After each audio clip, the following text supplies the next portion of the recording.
everyone, welcome back to the Anime Iceberg. I'm Megan, And I'm Meg. and today we're talking about Dr. Stone, episode 43, Ray of Despair, Ray of Hope. Meg just waggled her eyebrows at me. Why did I do that? Nobody can see it. Actually, it's The same just reason I give thumbs it's up when it no one it can just see. purely for your enjoyment. Thank you. Um No, this is a good episode. That's why I was thinking about that. Um anyway. The Perseus arrives at the treasure island. A recon squad consisting of Senku, Soyuz, Kohaku, and Gen set off to locate the platinum and make contact with the islanders. Ukyo later discovers something on the seafloor and sends Ginro to investigate. Okay, that's a decent description. This covers manga chapters 103, Light of Hope and Despair, 104, Men of Forensics, and 105, The Island's Greatest Beauty. Really good chapter titles. I like it. Mm-hmm. Let's get into it. This is the episode that we had been waiting for when the season started. Mm-hmm. Or what when we watched the trailer, I guess, for the Yeah, season. because in the trailer, the big thing that happens in this episode happens in the trailer, and I was thinking, ain't no way that happens. That's gotta be some kind of like they're leading us on. It can't happen. Yeah, I'm But kind it of does. surprised that they showed it actually. Yeah. Well, same thing Leave happened for some. the current season. For season 4, they showed something happening, Oh, and I was that's like, true. wait, what? And that's how they get you. And I think that's smart. That's smart marketing because they don't give away too much. They just go, hey, by the way, this might happen. Mm-hmm. Yeah, you're like, oh, I have to know. Yeah. Uh, yeah, so let's get into it. The storm is raging and the Perseus is heading to the island and they make it there like just as it clears. And they're able to like pull their ship in to kind of a what do you A call little it? bay area. Yeah. They park Um, it. yep. And they decide to send a couple people to the island to kind of check it out and see what the islanders are about. And while they're deciding on this, we see Suika, which honestly I like kind of forget about her because there was like no mention of her at all, like between like when they leave and then last episode. Um, Yes, okay, so Suika, she has been a stowaway on the ship this time, and Rizui notices her and hides her from everybody else. Um, and the they decide to send Senku, Soyuz, Kohaku, and Gen to scope out the island. Yep, and as soon as that crew leaves, then Ryusui opens up the barrel and Suika comes tumbling out. And he's kind of mad because he's a ship's captain and he's like, you know what, stowaways, we gotta return you to a port of origin. Why did you sneak on board? Now we gotta go back to Japan. And he's acting frustrated, and Suika's apologizing. Honestly, I liked Chrome's reaction. He's like, oh, I thought it was weird you weren't at the send-off. Should have known you snuck on board. He kind of he kind of looked like such a big brother in that moment. Um, but anyway, Ryusui kind of stomps off in a huff, and Francois explains that he's actually being kind, and they tell Suika like, he's just concerned about putting a child's life at risk. This mission could be dangerous. We're just gonna bring you back home. And in the manga, Ryusui replies to them, I don't need you speaking for me, Francois. I smell a tsundere. Mm-hmm. Yep, so the small crew heads off to scope out the island, and everybody else hangs back and is just kind of taking care of the ship. And Ukyo, when they originally had come in, you kind of see him like notice something on the radar, or I guess it would it be the It's a sonar? sonar. Yeah. Yeah, yeah. Yeah. Um, and again, he like spots something in the water and he's like, "Oh, there's definitely something down there." And so he sends Ginro to go, or I guess Ginro volunteers because he doesn't want to Yes. work. Um He's a good swimmer too, so it yeah, makes no, sense. it's fair to him for him to go under. And he finds a bunch of statues, which immediately is concerning because if you remember, the island was like basically deserted. I think they found like one One guy on it. person. Yeah. Yeah. Um, But where did all the statues come from? They have to have yeah. been petrified after the island was already populated. Mm-hmm. Yep. And yeah, Ryusui notices something and we don't see what happens, but Gen and Soyuz, they have to like they're trying to get a signal to like contact the ship and they have to like they go back to see what's up and everyone on the ship has been turned to stone. And thus begins my long, arduous journey of having two of my favorite boys not present for the series from Mm-hmm. here till whenever they're saved. So, yay. Yep. And you'll notice that Ryusui, his I think it's his arm, has been Yeah. broken. And we see that I think he was like kind of I don't know, I guess he kind of like off balance because he like Yes. basically like uh kicked Suika off the ship so she wouldn't be turned to His stone. last act was to punt her like a football. But Mm-hmm. it's so sweet. Like his instinct was I gotta protect this kid. Mm-hmm. Yeah. It's great. And then you see like Ukyo, he had been He getting drew ready back his to bow. yeah. Yeah.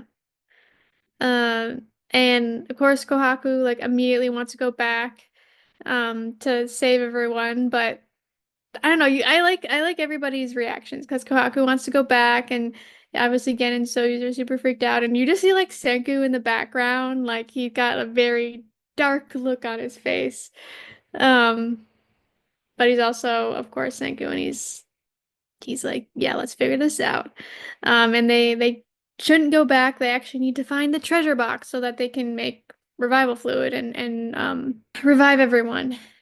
And this is when Soyuz he remembers like, oh, that's why we left the island because we were fleeing petrification. So there's something going on the island. Mhm. And they're gonna figure out what. Um, and they're gonna do that by performing a forensic investigation. So they found these shells and they've clearly been dropped by someone. And Senku pulls out his science gear and he finds like the fingerprints on the shells and he identifies and he also has a microscope and he uses it to figure out that the person that dropped it is a female and they're of average weight and height. Which made me curious, like can you actually figure out the gender and height and weight of someone just based on their fingerprint? And it kind of. I did some research. So I found one study from, oh no, I have no idea how to say this university's name, but they're in the United Kingdom. Okay. Maybe like Loughborough Mm. University. I don't know if that's how you say it. Um, but they were looking to see if you could like determine somebody's height and weight based on fingerprint. And there is very little correlation between like weight and like fingerprint size, but there is correlation between height and fingerprint circumference. So you might be able to figure that somebody so you might be able to figure out somebody's height, but likely not their weight.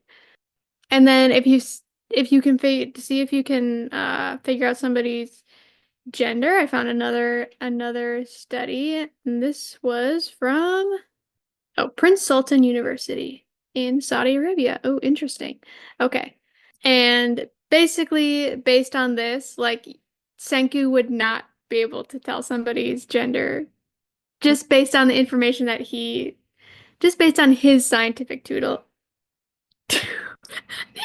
You see what I said? Pardon? Where did that even come from? You know, you know what that isn't that the little did you ever watch Mickey Mouse Clubhouse? Isn't that the thing? Toodles. The word I was searching for was tools. Um, Surprise tool we'll use for later. oh Gonna keep this in. my, what even was that? Okay.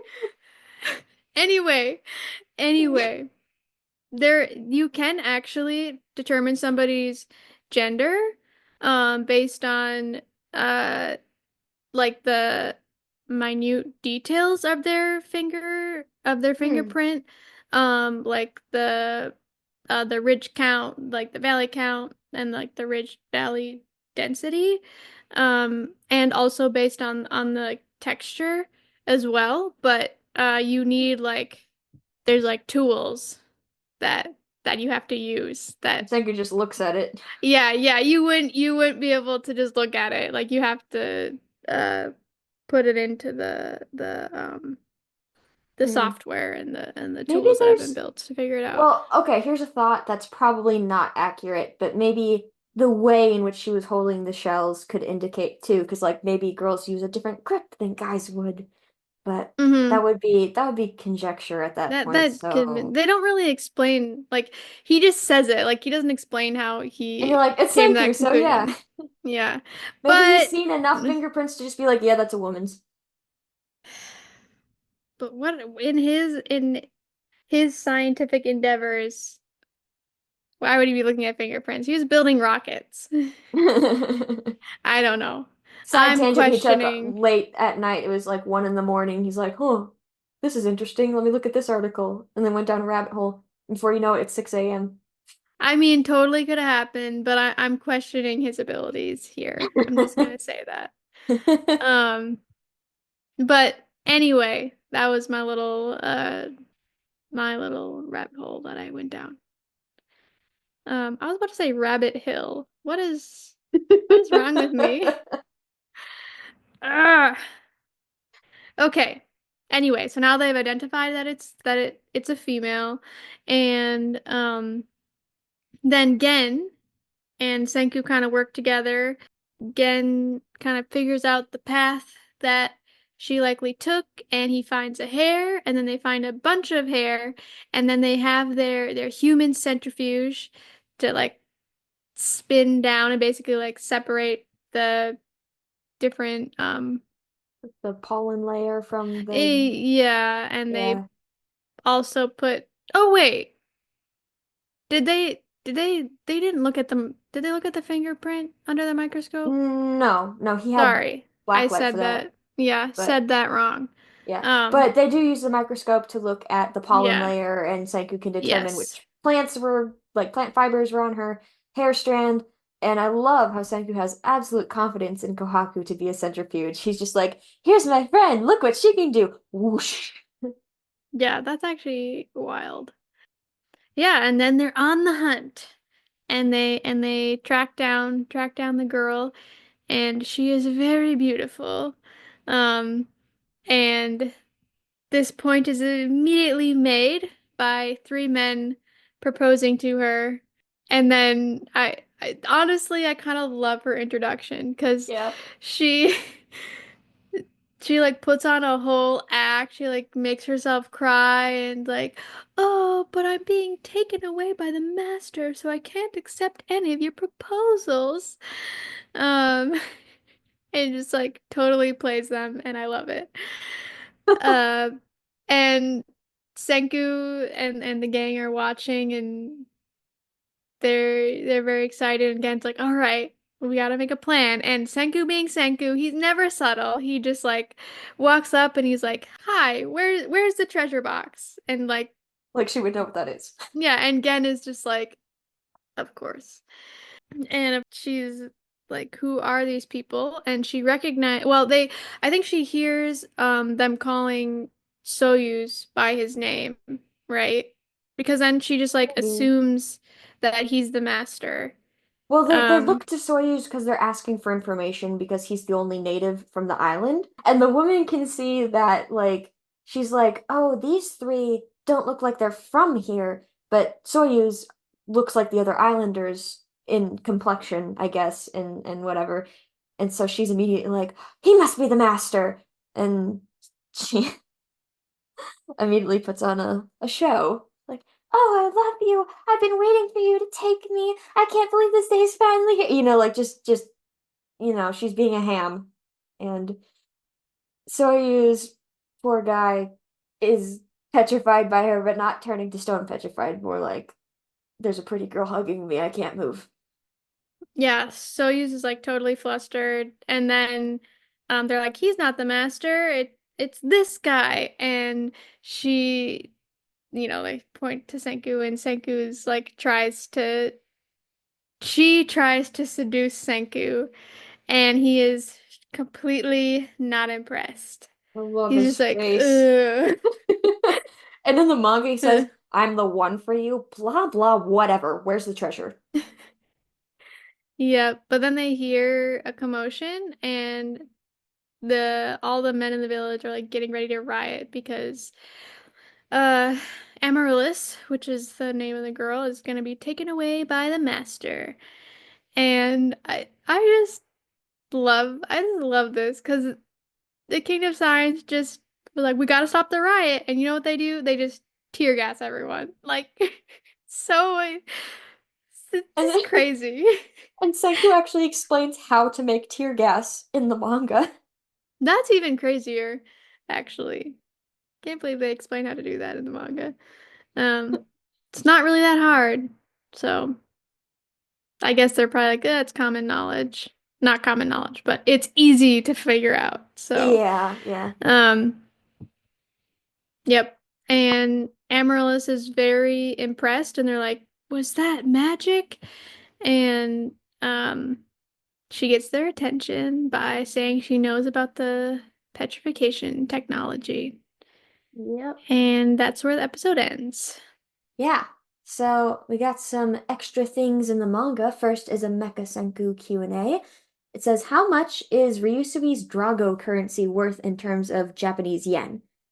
Ryusui says, in the stone world, stuff in general is worth a ton, especially items made with rare materials, or ones with intricate construction. So it's impossible to state a standard exchange rate, but broadly speaking, we could say that one Drago is worth 10 yen. So when I gave everyone that cool 10,000 Drago bonus, that worked out to be about 100,000 yen each. And 100 yen is roughly about $1, so that would be like $1,000 bonus apparently, according to that. Hmm. Um, yeah, and then we got a new character, Amaryllis, and her profile is pretty interesting. Uh, battle skills 1 star, acting skills 4 star, and beauty factor 5 star. She is 160 centimeters, and I just gotta complain for a second because that's about 5'2", and she was described as being average height, but Francois is also 5'2" and was described as being child-sized. Just saying. Anyway, her job in the kingdom is a guide. She used to be more of a wallflower, but when her friends were petrified and she wound up the only survivor, Amaryllis began thinking about what she could do to help. The people around her found her attractive, so Amaryllis decided to use that as a weapon. She would charm and seduce them using every tool in her arsenal. She would do whatever it took to defeat the master and steal the petrification device so that nobody would ever fall victim again. It was with that determination that Amaryllis decided to focus on refining her own beauty, and that's how she's lived her life ever since. And like, I'm not a fan of like that femme fatale trope, and she's not exactly that, but I do like her noble spirits, and I admire her acting skills. So she's a cool Hmm. character. Um, and her voice actor is Leah Clark, who is also Himiko Toga from My Hero Academia, Megumi Hanajima in Fruits Basket, and Blair from Soul Eater. And something interesting, so amaryllis is a type of flower. It's tropical with a trumpet shape, usually white or different shades of red. Primarily ornamental, symbolizes love, beauty, and determination. They're also toxic if ingested. In Greek mythology, Amaryllis was a maiden in love with Alteo, a cold-hearted hero, who pierced her heart with a golden arrow and shed drops of blood in front of his house. Red flowers bloomed from them, and she was healed, and Alteo fell in love with her. And Amaryllis's birthday is February 14th or Valentine's Day. So, Hmm. yeah, she's just a lot of thought went into this character, you can tell. Mm-hmm. Um, I appreciate that because it's true that she could be just like, like just a beautiful airhead who like doesn't oh, serve I any hate purpose, that. but that's clear that that's not what she No, is. she's real determined. Um, okay, moving on to animation expertise. I just gotta mention this. I don't know why I love this so much, but I just love the way Kohaku was animated in this episode. Like, she was like pulling out her sword and had such a look on her face. I don't know. I'm picky about how girls are animated sometimes. And in this one, she looked more like an action hero, and I really liked it. Um, Mm-hmm. and one more thing, I wanted to compare Amaryllis with Esther. If you don't know the story of Esther, in ancient times in Babylon, Esther was a Hebrew girl who was selected to be the next queen. And she was selected out of like it was like a pageant, and the girls were in beauty treatments for like a year.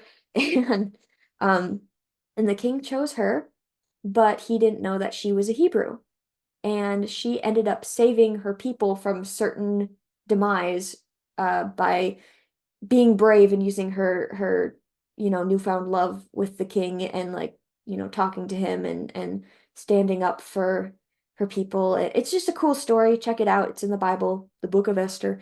But it really happened. It's pretty cool. There's a whole festival and feast in Jewish culture because of it. But I think Amaryllis and Esther are similar because Amaryllis is trying to do, trying to infiltrate for different purposes than what Esther did. But like, it's a classic story of love and determination and protection, and a girl using her wits and her beauty for the good of the people around her. Yeah, it's cool. Uh, okay. We've already, I guess, kind of talked about, or I guess you talked about this, in one of in our Tokyo Revengers, bonus episode. But, for our book club, we read The Outsiders, which I had not read before. And, like, oh my goodness, you weren't kidding how similar it is to Yeah, Tokyo it, Revengers. it Like, came first. yeah, yeah, it is very similar, and I feel like there were sometimes like they would say things in the book that I was like, I think they said that in the anime. Like, I don't know, it's cool. It's also like interesting that this is like it's like an American. I guess if you haven't read it, it's like it's They're about They're in Tulsa, Oklahoma in the yeah. 1960s, and it's basically the rich kids have a gang and the poor kids have a gang, and they're always at each other's throats. And one kid, Pony Boy, is kind of caught in the middle, and he's sort of got a different mindset than the other people around him in his gang, and it's his struggle to find what they're fighting for and what they're fighting about. I don't know. Mhm. Yeah. It's a really good book. And Tokyo Revengers is about it. Japanese gangs and the fights they get into. And Yeah. yeah. But anyway, I was saying. Oh yeah, like things happen in The Outsiders, and I was like, that same exact thing happened in Tokyo Revengers. Like it was very entertaining. I did like it. And I knew I would. I just Had to didn't get get around around to to reading it. reading it. Yeah, I had to get Yeah. it. Well, I know you picked the book to force me to read it. Yeah, But totally. yeah, it was good. And if you haven't read it, or if you haven't watched Tokyo Revengers, do that. Yep. Um, One more bonus thing to talk about. I happened to go to my local library today, and something fun they were doing was having a manga bracket to find like what is the best manga. And they did this last year too, and I think One Piece came out on top. But this year there are a couple more mangas in there, and I won't I won't say what all of them were because I don't have time. But I will say that I participated in the voting, and two series that were pitted against each other were Full Metal Alchemist and Fruits Basket. I'm sorry I had to choose Full Metal Alchemist, but that was I saw that and my heart hurt. But Full Metal Alchemist in the first round was pitted against Dr. Stone and won against Dr. Stone, but I was just happy Dr. Stone was on there. And I picked up the little card. It looks kind of like a playing card, and it has the first volume cover on it. And it just says stats. Star rating, courtesy of Goodreads, is 4.3 out of 5. Pretty good. In a glimpse, philosophy about the nature of progress, the human spirit, and the meaning of the concept of the future, disguised as a story that takes place in a world so far in the future that modern definitions of progress have been forgotten. It's the goal of two modern-day high schoolers to reintroduce this new world to science. And its keywords are science fiction, post-apocalypse, survival, and action. Pretty good Yeah. description. Hmm. You'll have to let us know who comes out on top, even though I have a feeling it's going to be Full Metal. It better be. And just based on all the other ones that you read to me that are on the list. Um, yeah. So, Megan, what was your favorite line in the episode? Mine came from Amaryllis when she was trying to riz up Senku. Such might, or maybe not so much might. Such kind eyes that seem to embrace. Actually, they look more like a villain's. They're eyes of intelligence. What I about you, love that. Meg? Mine came right after Amaryllis was rejected by Senku. She said, "It didn't work. My irresistible charms were resisted. Is that even possible? But I'm so adorable." Also, like the whole eyes thing, when I was listening, hearing that, I was like, that reminds me of something. It's like, oh, you have such beautiful eyes, master. Stop it, Obi. Ah. Anyway, if you know what we're talking about, Be our friend. yeah. Um, what did we learn this episode? Irresistible charms can be resisted. Thanks for that one, Meg. Yeah, so I wonder what inspired me. I don't know. And then who pushed the story forward? Amaryllis for joining our team. Yeah, she's Happy a to great have her. addition. We Yeah. needed more girls, I'll be honest. Mm-hmm. Yeah. She's also got like the most impressive dreads I've ever seen. Yeah, all the Islanders have kind of a cool look. Yeah. I think they all have dreadlocks, probably. Maybe it's just easiest with like they all have the same texture Mm-hmm. hair and color hair. Yeah. All right. I think that's all we've got. So we will be back next week with another Yes. episode. See ya. Now, if you'll excuse us, we're going Bye. to watch the newest episode of season 4, so woo! Yes, we are. Bye.